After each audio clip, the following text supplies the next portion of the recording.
Jadi pemeriksaan hari ini adalah terkait laporan saudari Karen pada bulan November kemarin, yaitu melaporkan saudara Arya sama keluarganya, sama ayahnya, terkait ada dugaan tindak pidana pengeroyokan. Di barusan itu yang dihadirkan ada beberapa saksi karena agendanya adalah konfrontir saksi. Antara saksi A dengan saksi B coba disinkronkan, antara pelapor dengan saksi C disinkronkan, dengan beberapa saksi kita disinkronkan barusan. Dan semua yang diperiksa dalam perkara ini sudah 10 orang diperiksa, tinggal ada 2 saksi lagi sama 3 saksi lagi yang kita akan ajukan, sama bukti, ada beberapa bukti yang memang kita ajukan lagi.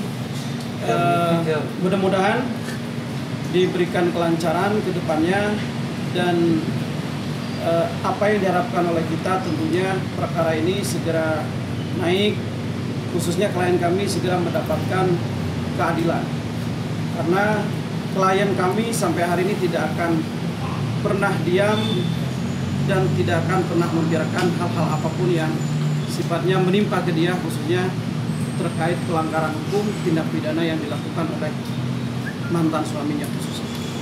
Bukan pertanyaan, tapi ini lebih konfrontasi. Konfrontasi itu berarti BAP kita yang konfrontir. Jadi itu disinkronkan BAP kita yang kemarin, dan saksi-saksi yang lain itu disinkronkan, kita punya kesaksian. Itu ada 5, jadi RT setempat, RT yang ada di rumahnya bapaknya Arya, sama keamanan dari pihak kepolisian yang saat itu hadir, dan termasuk Karen sama Tia yang saat itu menemani Karen. Jadi 5 orang ini kan disinkronkan. Jadi pertanyaan-pertanyaan yang pernah ditanyakan coba disinkronkan. BAP-BAP yang pernah kepolisian kantongi atau yang saat ini telah menjadi berita acara di kepolisian ini kan harus disinkronkan satu sama lain dengan beberapa saksi yang hadir saat ini. Jadi memang butuh waktu yang lama.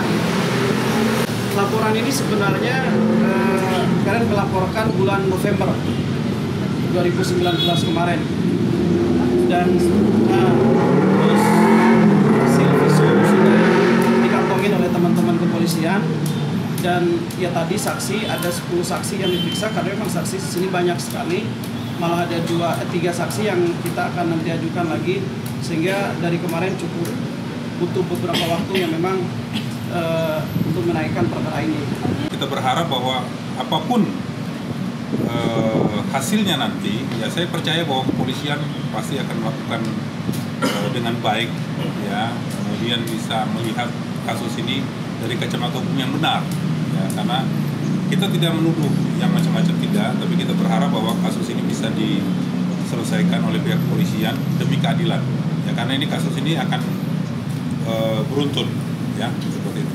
Saya belum berani berstatement, ya, nanti tanya saja ke pihak mereka coba. So, kehadiran itu gini, kita kan hanya menghadirkan karena kita menerima undangan. Kalau kami dari Karen sama Tia selaku yang dampingin Karen saat itu udah 2 undangan, tapi barusan setelah kita masuk ke dalam ada 3 orang lagi yang jadi saksi yang harus dikonfrontir saat ini, sehingga kami tidak tahu kenapa misalnya tidak datang, apakah diundang atau tidak, kan itu dari teman-teman kepolisian yang punya kewenangan gitu. Hasil visum itu tadi kan bicara hasil visum ya, hasil visum yang laporan atas itu kan yang hasil visum sudah dikantongi. Kalau visum ini kan nanti teman-teman kepolisian yang bisa menjelaskan, kita tidak bisa untuk menjelaskan itu, bukan kewenangan kami. Yang jelas pelaku ini tidak 1 orang. Pelaku ini lebih dari 1 orang, dan kita melaporkan lebih dari 1 orang. Totalnya ada 2 orang. Saat ini yang dilaporkan 2 orang. Terlepas nanti yang terlibat ada beberapa orang di rumah itu, teman-teman kepolisian yang akan mengungkap ini. Satu materi yang kita laporkan, saya tidak mau menyampaikan secara detail. Yang jelas pasalnya yang kita laporkan adalah pasal pengeroyokan. Itu aja. Di Bandung, Polrestabes Bandung KDRT ya, itu dari tanggal 8 September sampai hari ini belum selesai juga. Kalau itu bisa ditangani dengan cepat, saya tidak akan kehilangan anak saya. Mungkin anak saya sudah ada di tangan saya ya. Kalau itu ditangani dengan cepat, saya mungkin hari ini sudah memeluk anak saya, karena bukti sudah kuat ya Bang, semua sudah ada. Jadi itu sedang kami tunggu juga hasilnya. Polrestabes Bandung, tolong terus saja minta tolong teman-teman dari kepolisian Polrestabes Bandung untuk cepat supaya saya bisa mendapatkan keadilan. Yang kedua adalah pengeroyokan. Lalu kalau untuk Zefania sendiri itu memang delik yang sudah temuan, delik temuan ya dari kepolisian. Jadi itu tetap berjalan, mau saya lapor ataupun tidak lapor itu harus terus berjalan.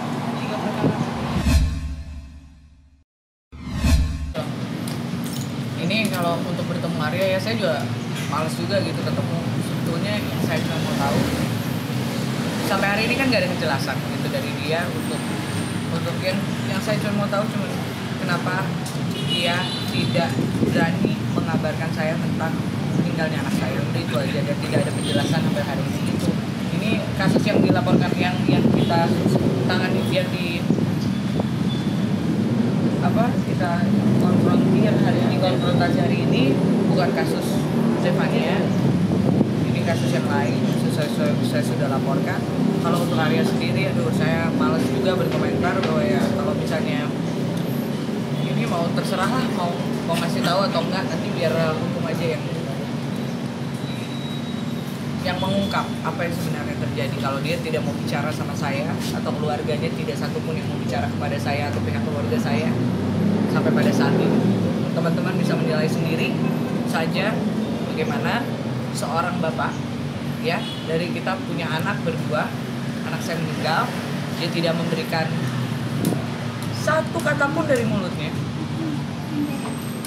tentang kronologis atau apa yang terjadi sebenarnya kepada anak saya. Itu aja sampai sekarang. Coba kalau ada yang berani buka mulut, itu aja. Sama sekali tidak ada komunikasi sampai hari ini. Saya mencoba untuk berkomunikasi, beberapa kali saya WhatsApp, saya bilang please tell me the truth, please tell me the truth. Tidak ada balasan dari keluarganya ataupun dari Arya.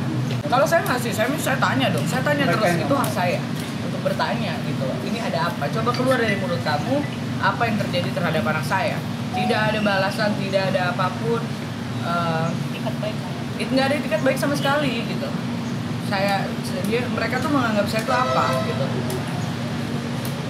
Saya ini ibunya, saya melahirkan, saya mengandung, saya melahirkan, dan anak saya harus dikembalikan kepada saya dengan keadaan tidak bernyawa. Dan tidak ada satu kata pun dari mereka yang mengatakan apapun.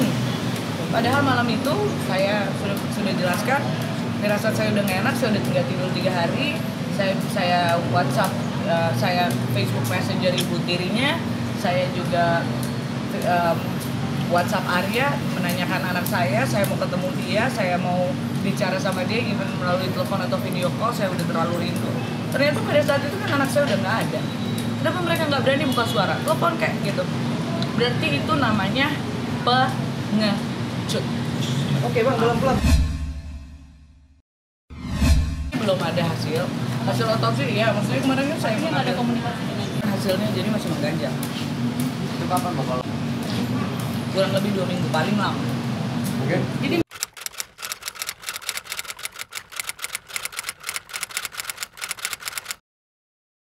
Jadi jangan lupa untuk subscribe Cumi Cumi. Ditekan ya tombol lonceng merahnya.